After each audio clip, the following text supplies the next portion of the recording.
Hello दोस्तों। जैसे भी कि आपको पता है हम प्रतिशत पढ़ रहे हैं, ठीक है। प्रतिशत में हमने अभी तक क्या पढ़ा हुआ है, जैसे कि मैंने आपको बताया कि प्रतिशत में हम इतने सारे जो पार्ट होते हैं प्रतिशत को अलग अलग बांट कर ये सब पढ़ेंगे। ये जो आपके सामने दिखाई दे रहे हैं प्रतिशत में जो सबसे पहला टाइप है कमी और वृद्धि संबंधी, ठीक है। इंक्रीज और डिक्रीज वाला जो टाइप है उसके अंदर दोस्तों अभी तक हमने जो सिंगल रेट का क्वेश्चन है, ए भाग है उसका, टाइप नंबर 1 का कमी और वृद्धि, उसमें जो ए भाग है वो अभी तक हमने पढ़ा था। उसके हमने 2 वीडियो देखे थे, ठीक है।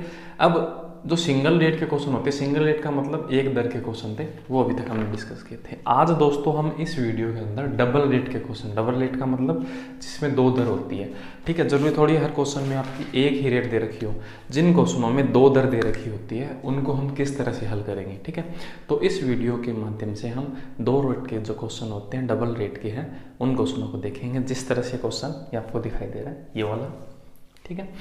और आगे बढ़े तो जैसे कि ये क्वेश्चन है, तो इस तरह के क्वेश्चंस को हम कितने सेकंड में, 2-3 सेकंड में कैसे सॉल्व करेंगे, ठीक है। बेसिकली क्या होता है कि आपका अगर आप किसी भी यूट्यूब पे चैनल पे देखते हो या फिर कोई भी टीचर का तरीका देखते हो तो उस टीचर का तरीका वो आपका ये वाला होगा, x + y + xy बट्टे 100। तो जितने भी जो टीचर हैं वो इस तरह के जो क्वेश्चंस होते हैं उनको इस तरह से करते हैं सभी के सभी, ठीक है। तो इस चीज़ में क्या होता है कि आपका कम से कम है वो 20 सेकेंड 25 सेकेंड लग जाता है, ठीक है। और आंसर कभी कभी क्या होता है पॉइंट में आता है, सब दिक्कत होता है। तो दोस्तों हमें ऐसा कुछ करना ही नहीं पड़ेगा, हम 10 इतना सेकंड लगेगा ही नहीं, हम 2-3 सेकंड में इस क्वेश्चन के आंसर है वो निकाल पाएंगे। तो वीडियो को आप अगर तक देखें दोस्तों, अगर ये चीज़ अगर आप वीडियो पूरा देखते हो तो आपको डेफिनेटली ये चीज़ समझ में आएगी। तो दोस्तों मेरा नाम है अजय तंवर, मैं हूँ आपका मैथ गुरु। हम शुरुआत करते हैं टाइप नंबर फर्स्ट के दूसरे भाग डबल रेट मतलब 2 दर के क्वेश्चन उनकी। चलिए दोस्तों शुरू करते हैं।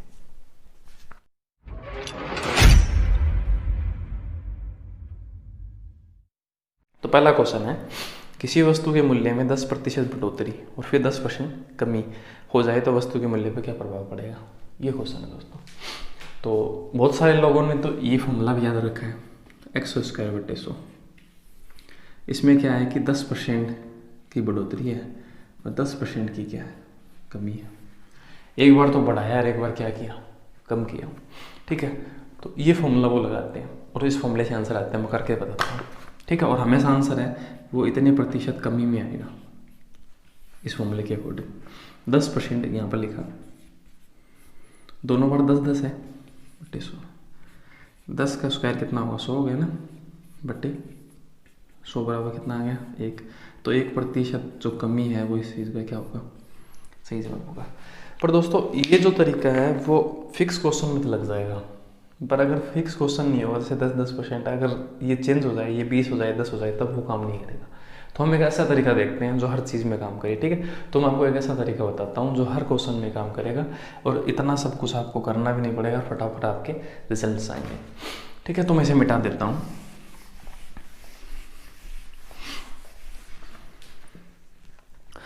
तो दोस्तों किसी वस्तु के मूल्य में, ठीक है, 10% बढ़ोतरी होती है तो आपको कुछ नहीं करना, आप यहाँ पर 10-10 करके 2 मान लो, 10-10 ऐसे। और 10-10 ही क्यों मानने को तो मैं 100 भी मान सकता था, मैं आपको बताऊंगा, ठीक है। आपने यहाँ माना 10 और 10, तो एक बार तो आपने 10% बढ़ोतरी की, तो 10 का 10% कितना होता है 1 होता है। 10 × 10 बटे 100, आप 100 करोगे तो ये 2 0 कट जाएगा तो 1 आएगा। 10 का 10% 1 होता है। प्रतिशत निकालना मैं बार बार नहीं बताऊंगा, बस ऐसे लिखा हुआ है एक बार समझाने के लिए। अगर आप इस 10 को 10% बढ़ाओगे तो ये कितना बन जाएगा 11। देखो मैंने लिखा पहले, कोई चीज़ पहले ऐसे थी और बाद में वो कैसे हो गई। पहले 10 और 10 2 बार आपने 2 मान मानी, क्योंकि एक बार तो उसने बढ़ाया, तो 10 का 10% एक बढ़ा दिया आपने, वो कितना बन गया 11। बाद में वो चीज़ कितनी परसेंट कम की, फिर उसने 10% कम की, तो इस 10 को 10% कितना होगा 1। अगर आप 1 कम कर दो इसमें से तो वो चीज़ कितनी बन जाएगी 9। मतलब पहले इस 10 को आपने क्या किया बढ़ाया तो वो 11 बन गया, ठीक है। फिर 10 को आपने 10% कम किया, 10 का 10% 1 होता है, 1 आपने इसमें से कम किया तो कितना बन गया 9, ठीक है। तो अब इसको हम गुणा करते हैं तो ये कितना आया 100 और ये कितना आया 99। तो 100 और 99 में कितना अंतर है? 1। तो हम ऐसा कह सकते हैं 1 की कमी हुई कितने पे? 100 पे। तो 100% में कितना हो? इस 100 से ये 100 कट जाएगा, तो हमेशा आंसर क्या होगा? 1% कमी। भाई जो मान आपका 100 था वो अब 99 हो गया, तो इसका मतलब कितनी कमी आ गई? 1 की कमी आ गई। कितने पे? 100 पे। तो 100 पे कितना प्रतिशत होगा? तो काट दिया, 1% की कमी आ गई। तो दोस्तों यहाँ पर 10-10 मानने से ये 100 आएगा हमेशा। तो हमें ये चीज़ क्या है, कभी काउंट नहीं करनी पड़ेगी कि उसमें कितने के प्रतिशत कमी हुई, कितने प्रतिशत बढ़ोतरी हुई। तो आपको करना कैसे है, सीधी सी बात मैं बताऊँ आपको ये चीज़ 10 माननी है, ठीक है। 10 का 10% बढ़ाना, तो 10 का 10% बढ़ाया तो आपका कितना आ गया? 11, ठीक है। 10 में 10% कम किया तो कितना आ गया? 9। 11 को 9 से गुणा करो, कितना है? 99। ये 100 से कितना कम है? 1 कम है, तो 1% की कमी, ये सही आंसर हो गया, बस इतना सा, ठीक है। और ये आपको दिमाग में करना है। एक बार फिर से देखते हैं आपको कैसे करना है। ये पूरा फॉर्मेट मैंने ऐसे एक बार काल्पनिक बनाया है आपको समझाने के लिए, ठीक है। अब आपको इसको ट्रिक से कैसे करना है, जल्दी कैसे करना है। 10% आपने किसी चीज़ को बढ़ाया तो वो कितनी बन गई? आपको 10 ही मानना है दोनों तरफ, हमेशा 10-10 मान के चलना है। तो 10% बढ़ाया तो वो चीज़ कितनी हो गई? 11 हो गई, तो आपने लिख दिया 11। 10% कम कर दिया तो 10 को करना, आपको 100 में नहीं करना, ठीक है। तो वो कितनी हो गई? 9 हो गई। तो इनको दोनों गुणा किया, कितना है? 99। तो 99 100 से कितना कम है? 1 कम है, 1% सही जवाब है, ठीक है। तो दोस्तों दूसरा क्वेश्चन उसको देखते हैं। इसे मिटा देते हैं, ये चीज़ उसमें अप्लाई करते हैं।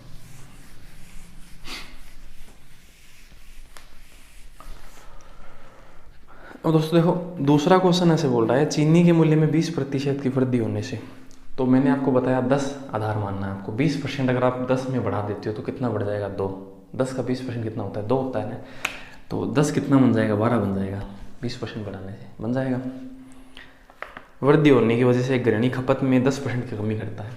अब 10% कमी करनी है आपको, तो कमी 10 में 10 का 10% कितना होता है? 1। तो अगर आप 10 में 10% की कमी कर दो तो कितनी चीज़ कितनी बन जाएगी? 9। 12 9 कितना हो गया? 108। ये 100 से कितना ज़्यादा है? 8%।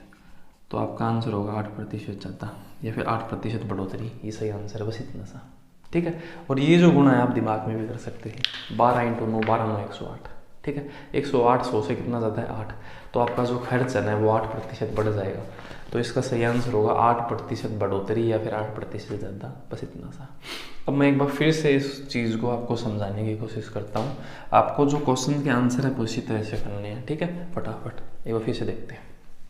इसे मैं मिटा देता हूँ एक बार, ठीक है। इसे पढ़ा लेते हैं, कोई फ़र्क नहीं पड़ता। तो दोस्तों मैं एक बार लिखता हूँ, देखो पहले, और यहाँ लिखता हूँ बाद में, ठीक है।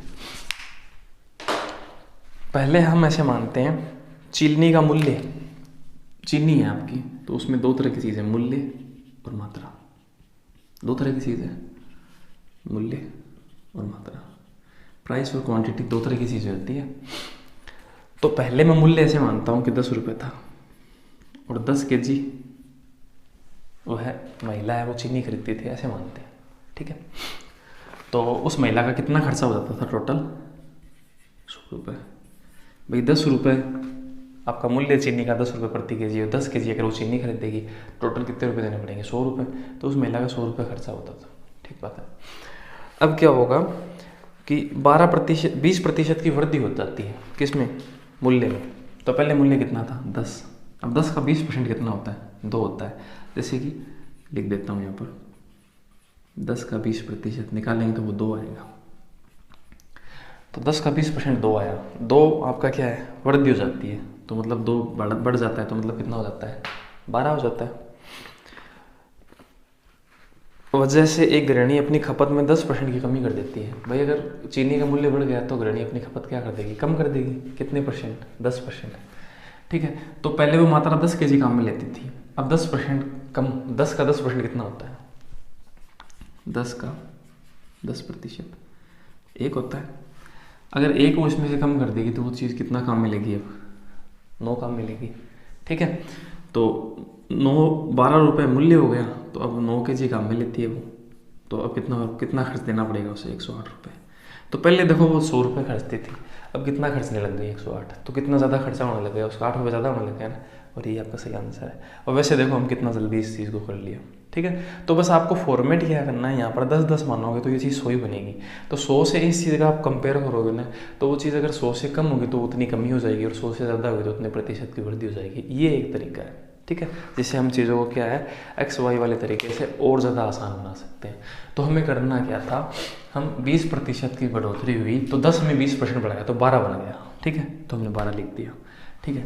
10% की खपत में कमी हुई तो 10 में 10% कितना हो गया, 1, ठीक है, 1 9 बन गया, ठीक है। तो 12 को 9 से गुणा किया, 12 9 कितना हो गया 108, ये 100 से कितना ज़्यादा है 8%, और ये आपका सही जवाब है, ठीक है। इसी तरह से हम आगे के क्वेश्चन से उनको सोल्व करेंगे। आगे के क्वेश्चन पे बढ़ते हैं, चलिए चलते हैं, इसे मिटा देते हैं।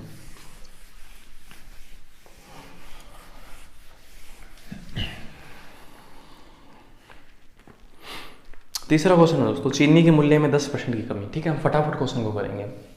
10% की कमी, तो 10% कम करेंगे, 10 में से 10% कम करेंगे तो वो चीज़ कितनी बन जाएगी, 9 बन जाएगी, ठीक है। या फिर आप ऐसे भी समझ सकते हो, देखो ऐसा लिखा मैंने 10% की कमी,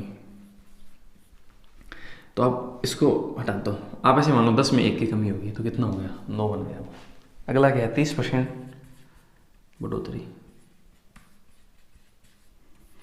तो आपको क्या करना है, पढ़ाना है ना। 10 का 30% कितना होता है, 3 होता है, ठीक है। खपत 30% बढ़ाती तो खपत कितनी करने लग गई, 10 की 13 करने लग गई वो, ठीक है। अब 13 को 9 से गुणा करो, 13 9 कितना होता है 117, ये तो है ना, 13 9 कितना होता है 117। तो इसका जो सही आंसर वो कितना होगा, 17% बढ़ोतरी, ठीक है। तो 17% बढ़ोतरी इस क्वेश्चन पे क्या होगा, सही आंसर होगा। तो चीनी के उसका जो खर्च होगा ना उस गृहिणी का, वो 17% बढ़ जाएगा, मतलब उसे 17% ज़्यादा पैसा है वो खर्चना पड़ेगा, ठीक है। तो हम जो हमारा इक्वेशन वाला तरीका था उससे ये चीज़ है बहुत फटाफट तरीके से आ रही है, वो फिर से देखते हैं। देखो किस तरह से करना है, 10% की कमी 10 में ही करनी है तो 9 हो गया, 30% की बढ़ोतरी 10 में ही करनी है तो कितना हो गया, 30% 10 को बढ़ाएंगे तो कितना बन जाएगा, 13 बन जाएगा वो, 13, तो 13 9 कितना हो गया 117, 100 से कितना ज़्यादा है 17, तो 17% अधिक सही आंसर हो गया आपका, ठीक है। नेक्स्ट क्वेश्चन देखते हैं। चौथा क्वेश्चन है ये रहा। अब दोस्तों ज़रूरी थोड़ी है हर बार एक में कमी हो एक में बढ़ोतरी हो, दोनों में बढ़ोतरी भी हो सकती है, दोनों में कमी भी हो सकती है। जैसे कि ये वाला क्वेश्चन है, एक सिनेमा घर की टिकट में 10% बढ़ोतरी की गई और ऐसा होने पर टिकट की बिक्री 20% बढ़ी, मतलब जो आपका सिनेमा घर का टिकट है ना उसका पैसा बढ़ा दिया, फिर भी टिकट की बिक्री में बढ़ोतरी हुई, ऐसा भी तो हो सकता है ना, कोई चीज़ का पैसा बढ़ा दिया फिर भी बढ़ोतरी हो गई है ना उसकी खरीदारी में। तो टिकट की कीमत 10% बढ़ी, तो 10 में 10% बढ़ाएंगे तो वो चीज़ कितनी बन जाएगी, 11 इंटू बिक्री 20% बढ़ी, तो 10 को 20% बढ़ाएंगे तो कितना बन जाएगा 12। अब इनका इससे गुणा करते हैं तो 11 को कोई भी संख्या से गुणा करते हैं तो इन दोनों का योग हम बीच में लिख देते हैं। हम 11 को 12 से गुणा कर रहे हैं तो इन दोनों को हमको ऐसे लिखेंगे, इन दोनों का योग बीच में लिख देते हैं, ये 11 से गुणा हो गया, ठीक है। तो ये कितना हुआ 132, 100 से कितना ज़्यादा है 32, तो 32% बढ़ोतरी इस क्वेश्चन का सही जवाब है। बढ़ोतरी का ये निशान मैंने लगाया, आप बढ़ोतरी हिंदी में या फिर इंग्लिश में लिख सकते हो, एक ही बात है। 32% वृद्धि इस क्वेश्चन का सही जवाब होगा। मतलब अब जो सिनेमा हॉल है उसकी जो इनकम है वो 32% ज़्यादा होने लग जाएगी, क्योंकि एक तो आपने क्या किया, टिकट का पैसा बढ़ा दिया और आपके टिकट है वो ज़्यादा बिकनी भी शुरू हो गई, ठीक है। तो आपका जो सिनेमा हॉल है उसकी इनकम है उस पर 32% ज़्यादा फर्क पड़ जाएगा, 32% ज़्यादा अर्निंग होने लग जाएगी आपके सिनेमा हॉल की, ठीक है। इस तरह से क्वेश्चन है, हम एक दो सेकेंड के अंदर कर सकते हैं। अब ये जो चीज़ थी आपको दिमाग में करनी थी दोस्तों, ठीक है। 10% बढ़ाया तो 11 हो गया, 20% बढ़ाया तो 12 हो गया, 11 का 12 से गुणा 132, 100 से कितना ज़्यादा 32 ज़्यादा, 32 सही जवाब है बस, ठीक है। आगे बढ़ते हैं, इसे मिटा देते हैं।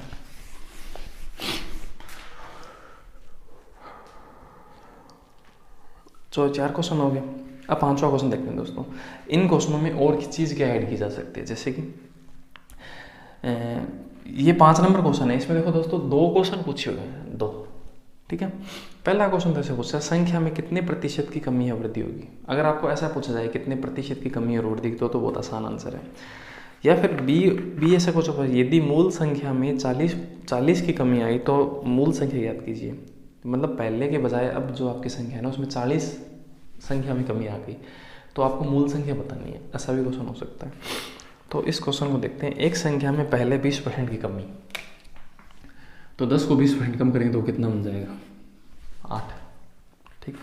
फिर 20% बढ़ोतरी, तो 10 में 20% बढ़ाएंगे तो कितना बन जाएगा?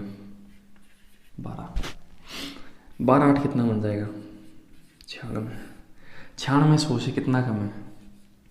4%। 4 कम है ना, तो 4% कमी आपका क्या होगा? सही आंसर होगा। ये तो ए का आंसर ही आ गया। संख्या में कितने प्रतिशत की कमी आएगी? तो जो क्वेश्चन पूछा हुआ ना इसका आंसर तो आ गया। अब हम बात करते हैं बी क्वेश्चन की। बी क्वेश्चन ऐसे बोला, यदि मूल संख्या में 40 की कमी आ गई। ठीक है, अब बी क्वेश्चन का आंसर कैसे आएगा? क्वेश्चन ऐसे कह रहा है 40 की कमी आई मूल संख्या से, तो पहले वो संख्या आपकी थी कितनी? 100 थी। बाद में वो संख्या कितनी हो गई? 96। और कमी कितनी आई आपके हिसाब से? 4 की। पर क्वेश्चन कितना बता रहे हैं? 40। तो हम ऐसा कह सकते हैं 40 है वो 4 के बराबर है। क्वेश्चन ऐसा कह रहा है कि 40 की कमी आई, हम कितना बता रहे हैं? 4। तो क्वेश्चन की बात हमें ऊपर लिखनी होगी हमेशा। ठीक है, पूरी गणित हम इसी तरीके से, ये मतलब गणित का एक मेथड है, उसको हम काटने के लिए, कैलकुलेशन करने के लिए काम में लेते हैं, और यही तरीका हर जगह काम करेगा। तो क्वेश्चन की जो बात है ऊपर लिखनी होगी। क्वेश्चन ऐसे कह रहा है 40 की कमी आई। ठीक है, हम कह रहे हैं नहीं 4 की कमी आई, तो हमारी बात नीचे लिखनी होगी। गुणा उससे करना है जो क्वेश्चन पूछ रहा है। क्वेश्चन ने पूछा मूल संख्या कितनी है, तो मूल संख्या हमारी कितनी है? हमने 100 मान रखे हैं, हम 100 से गुणा करते हैं। बस क्वेश्चन की बात एक ही बार लिखी जाएगी, बाकी की हमारी ही बात लिखी जाएगी। ये से कट गया 10 बार, 10 का 100 से गुणा कितना आ गया? 1000। तो मूल संख्या आपकी कितनी थी? 1000। तो ये 1000 इस क्वेश्चन का सही जवाब है। मतलब ये कमी वृद्धि संबंधी जो क्वेश्चन है उसको ये इस तरह से भी पूछ सकता है। ठीक है, कि संख्या भी पूछ ले वो आपको जरूरी थोड़ी कमी ही पूछे हमेशा, तो आपको इस तरह से भी वो क्वेश्चन पूछे जा सकते हैं। अब दोस्तों आप इस तरह के कोई भी जो क्वेश्चन होते हैं उनको आराम से 1-2 सेकेंड के अंदर सोल्व कर सकते हो। अब मैं दोस्तों ये बताता हूँ आपको कौन सा आगे के जो क्वेश्चन है उनको हम देखते हैं, इसको मिटा देते हैं।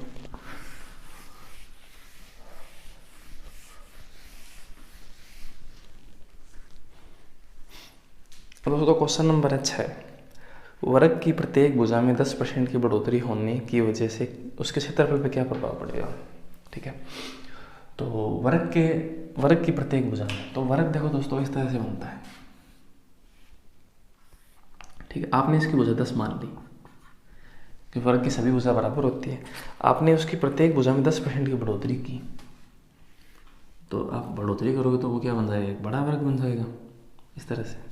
तो 10% आप बढ़ाओगे तो 10 का 10% कितना होता है? 1 होता है। 1 आप बढ़ाओगे तो वो चीज़ कितनी बन जाएगी? 11। ठीक है, मैं यहाँ पर लिखता हूँ 10 का 10% कितना होता है? 1 होता है। तो 10 का 10% 1 होता है। 1 अगर आप बढ़ाओगे 10 में तो वो चीज़ कितनी बन जाएगी? 11। तो अगर ये भुजा 11 बनी है तो ये भी तो 11 बनेगी ना। ठीक है, तो वर्ग का क्षेत्रफल क्या होता है? भुजा का स्क्वायर, या फिर इसका इससे गुणा कर दो, एक ही बात है। इसका क्षेत्रफल तो 100 आएगा, इसका कितना आएगा? 121। तो ये भी उसी तरीके से होगा। ठीक है, ये आपको देखने से सिंगल रेट का क्वेश्चन लग रहा है, पर ये सिंगल का नहीं है, डबल का है ना। इसमें डबल तरीके से काम कर रही हैं चीज़ें। तो 100 से कितना हो गया? 121 हो गया। कितना बढ़ गया? 21 बढ़ गया। कितने पे? 100 पे। तो 100% में जवाब कितना होगा? 21% बढ़ोतरी, ये सही जवाब है। तो 21% बढ़ोतरी है इस क्वेश्चन का। क्या होगा दोस्तों? सही जवाब होगा। करना कैसे था? 10% आपने बढ़ाया भुजा को। ठीक है, तो 10 से कोई चीज़ कितनी हो गई? 11 हो गई। अब 11 का आप स्क्वायर कर दो, क्योंकि आपका वर्ग का फॉर्मूला क्या होता है? भुजा का स्क्वायर। तो 11 का स्क्वायर कितना है यहाँ? 121। 100 से कितना जाता है? 21। तो 21% बढ़ोतरी इस क्वेश्चन का सही जवाब है। इस तरह से आपको करना था। ये फॉर्मेट मैंने आपको समझा दिया, और ये हर जगह काम करेगा। आयत पे भी काम करेगा, क्योंकि आयत भी एक तरह का वर्ग ही तो होता है। ठीक है, क्या हम इसको आयत नहीं बोल सकता? आयत के आमने सामने की भुजा बराबर होती है। ठीक है, तो हम एक आयत को क्या बोल सकते हैं? ठीक है, हम एक वर्ग को एक आयत बोल सकते हैं, परंतु एक आयत को हम क्या नहीं बोल सकते? एक वर्ग नहीं बोल सकते। ठीक है, तो अब जैसे कि आयत का भी क्वेश्चन होगा ना, तो उसको भी हम 10-10 मान के करेंगे। जैसे कि अगला क्वेश्चन है 7 नंबर, पहले हम एक वर्ग का क्वेश्चन और देखते हैं। तो 7 नंबर जो क्वेश्चन है वो आपका इस तरह से है।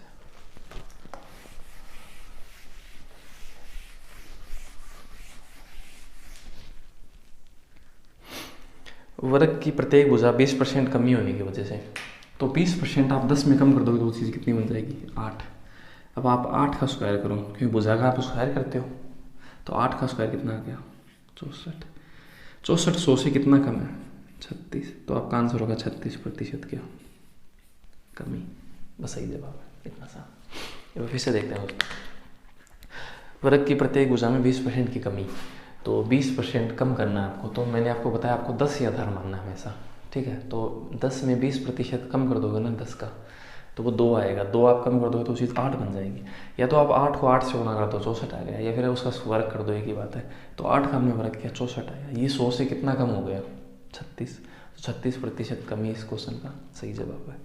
अब नेक्स्ट क्वेश्चन पे बढ़ते हैं, अगले क्वेश्चन पे, ठीक है। और इसका ये होता क्यों है, ये फॉर्मेट मैंने आपको पहले बताया भी है ना, इस क्वेश्चन से पहले वाले। इसे मिटा देते हैं। नेक्स्ट क्वेश्चन है दोस्तों 8 नंबर। अब आयत का क्वेश्चन आ गया। एक आयत की लंबाई व चौड़ाई में 20% की बढ़ोतरी करने से उसके क्षेत्रफल पे क्या प्रभाव पड़ेगा? मतलब आयत की लंबाई में भी 20% बढ़ोतरी कर दी और चौड़ाई में भी। तो 10-10 मानते हैं हम लंबाई और चौड़ाई दोनों को, तो 10-10 मानते हैं, तो 20%। जैसे कि ये आयत है, इसको भी 10 मान लिया, इसको भी 10 मान लिया, मान सकते हैं हम। आयत की आमने सामने की भुजाई तो बराबर होती है, तो आमने सामने की क्या बराबर नहीं है? अगर मैं इसको 10-10 मानता हूँ, ये दोनों सामने के बराबर है, दो सामने के बराबर है, तो हाँ आयत को हम वर्ग मान सकते हैं, कोई फर्क नहीं पड़ता। 20% की बढ़ोतरी करने पर क्षेत्रफल क्या प्रभाव पड़ेगा? लंबाई और चौड़ाई दोनों में। तो लंबाई में भी हम बढ़ाएंगे और चौड़ाई में भी हम बढ़ाएंगे। तो इसमें हम 10 में 20% बढ़ाएंगे तो 2 बढ़ जाएगा, तो कितना बन जाएगा? 12। और चौड़ाई भी कितनी बन जाएगी? 12, क्योंकि उसको भी 20% बढ़ाना है, वो भी आपके 10 ही है। तो 10 का 10 से गुणा क्या आएगा? आयत का क्षेत्रफल क्या होता है? आधार इंटू ऊंचाई, ये तो होता है ना, ठीक है। तो कितना आएगा? 100। और इसका कितना आएगा? 12-12 144। 100 से कितना ज़्यादा है? 44। इस पे 100 पे 100% पे कितना होगा? इतना ही आएगा ना, तो 44% बढ़ोतरी सही जवाब है, ठीक है। अब इस क्वेश्चन को हम उसी तरह से करेंगे, वही तरीका हमारा। 20% आपको बढ़ाना है लंबाई और चौड़ाई दोनों को, तो 20% कितना हो गया? 12, ठीक है। चौड़ाई को भी उतना ही बढ़ाना है, 12। तो 12 × 12 कितना हो गया? 144। यहाँ लिख देता हूँ, 20% बढ़ाना है तो आपने लिख दिया 12। चौड़ाई को भी 20% बढ़ाया तो वो भी हो गई 12। 12 का 12 से गुना 144। 100 से कितना जाता है? 44। तो 44% जाता, या 44% बढ़ोतरी सही जवाब, ठीक है। नेक्स्ट बढ़ते हैं। नेक्स्ट क्वेश्चन है दोस्तों 9 नंबर। 9 नंबर आप कैसे कह रहा है, इसे मिटा देते हैं।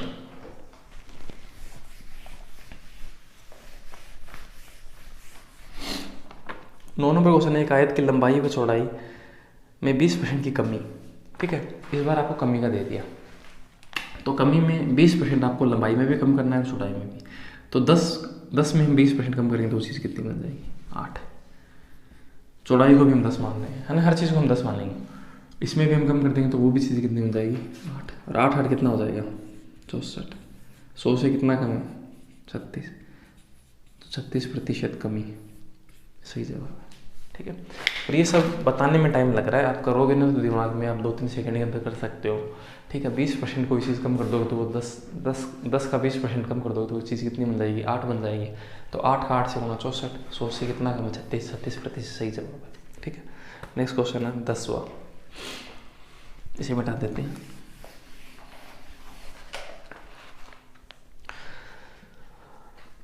दसवां क्वेश्चन है, यदि किसी वृत्त की त्रिज्या 50% बढ़ा दी जाए। तो दोस्तों ये क्वेश्चन जो तरीका है वो आयत में, वर्ग में, हर चीज़ में अप्लाई होगा, ठीक है। तो इसने ऐसा कहा है, वृत्त की त्रिज्या 50% बढ़ा दी जाती है, तो इसको भी हम 10 मान के ही करेंगे, है ना। देखते हैं, देखो अगर हम बढ़ा देते हैं त्रिज्या तो वो बड़ा एक वृत्त बन जाएगा। इसी तरह से तो हम क्या मानते हैं, देखो हम इस त्रिज्या को 10 मानते हैं। अगर आप 50% बढ़ा देते हो तो 10 का 50% कितना होता है? आधा हिस्सा, मतलब कितना होता है? 10 का 5। 10 में हम 5 बढ़ा देंगे तो ये चीज़ कितनी बन जाएगी बढ़ने के बाद? 15 बन जाएगी ना। यहाँ लिख देते हैं 10 का 50% निकालेंगे तो कितना आएगा 5। 10 × 50/100 5 ही तो आएगा ना। 5 हम बढ़ा देंगे इस चीज़ को तो वो उसकी त्रिज्या कितनी बन जाएगी 15। तो इसका जो क्षेत्रफल है वो क्या आएगा, इसका क्षेत्रफल πr²। और इसका क्या आएगा πr²। इसकी r बड़ी है तो मैंने r बड़ा लिखा है, यहाँ पे छोटी है तो छोटा लिखा है। तो पाई से तो पाई कट गया, दोनों तरफ अलग अलग अनुपात में है ना, अनुपात बनाए मैंने। r का स्क्वायर क्या आएगा 10 का स्क्वायर 100। तो ये तो देखो 100 ही बना है यहाँ पर। इसका क्या आएगा 15 का, इसकी त्रिज्या r 15 है तो 15 का स्क्वायर करेंगे तो कितना आएगा 225। तो इस चीज़ को हम डायरेक्टली वैसे भी तो कर सकते थे, ठीक है। कोई चीज़ 50% बढ़ गई, पहले इसका आंसर निकालते हैं। कितना फर्क आया, कितना बढ़ गया इससे ही 125। तो 125% वृद्धि, ये सही जवाब है। अब डायरेक्टली कैसे करेंगे, डायरेक्टली बस वही तरीका हमारा, हम 10 आधार मानेंगे। 10 का 50% कितना होता है 15 क्या 15 का हम वर्ग कर देंगे, कितना आएगा 225। 100 से कितना ज़्यादा है ये 125, तो 125% बढ़ोतरी। मतलब पहले का जो वर्त है और अब के वर्त में 125% की बढ़ोतरी हो जाएगी आपके क्षेत्रफल में। अगर आप त्रिज्या बढ़ा दोगे तो कॉमन सी बात है, क्षेत्रफल तो बढ़ेगा ना। तो इस तरह से हम जितने भी तरह के क्वेश्चन होते हैं दोस्तों, उनको 1-2 सेकंड के अंदर बिल्कुल हल कर सकते हैं। ये बताने में मेरे को टाइम लग रहा है, अगर आप खुद इसको दिमाग में सोल्व करते हैं तो बिल्कुल समय नहीं लगता। हम इसको अगर उस तरह से सोल्व कर सकते हैं, कैसे करते हैं, 10 का 50% होता है 5, ठीक है, और उसमें बढ़ोतरी कर दी तो 10 से 5 बढ़ोतरी कर देंगे तो कितना बन जाएगा 15 का वर्ग करेंगे कितना आएगा 225। 100 से कितना ज़्यादा 125, तो 125% बढ़ोतरी सही जवाब है ना। ये जो पूरा कैलकुलेशन है वो मुश्किल से 5 सेकंड का है, ठीक है। तो 5 सेकंड में आप आंसर दे सकते हो। तो दोस्तों मैंने पहले आपको टाइप नंबर फर्स्ट में सिंगल रेट के क्वेश्चन है उनको 2-3 सेकंड में सोल्व करना बताया, किसी भी तरह का क्वेश्चन हो, ठीक है। उसके बाद में हमने डबल रेट के क्वेश्चन होते हैं उनको 5-6 सेकंड में सोल्व करने का मैंने आपको तरीका बताया। तो दोस्तों जितने भी जो क्वेश्चंस होते हैं उनको 5-10 सेकंड में, मुश्किल से 20 सेकंड में हर क्वेश्चन को हम कर सकते हैं, है ना। मतलब हम एग्ज़ाम में जो क्वेश्चन पूछ जाते हैं उनके 80% क्वेश्चनों को, ठीक है, हम 20 सेकंड के अंदर 10-10 सेकंड के अंदर कर सकते हैं। बाकी के कुछ क्वेश्चन ऐसे होते हैं जिनमें थोड़ा बहुत टाइम भी लगता है, ठीक है, उनको हम अलग तरीके से देखेंगे। तो दोस्तों आशा करते हैं ये वीडियो आपको अच्छा लगा होगा, ठीक है। इसी तरह के जो क्वेश्चंस होते हैं उनको कम समय में और एक अच्छे तरीके से हम किस तरह से करते हैं उसको सीखने के लिए हमारे चैनल पे बने रहिए, सब्सक्राइब कीजिए, लाइक कीजिए। धन्यवाद दोस्तों।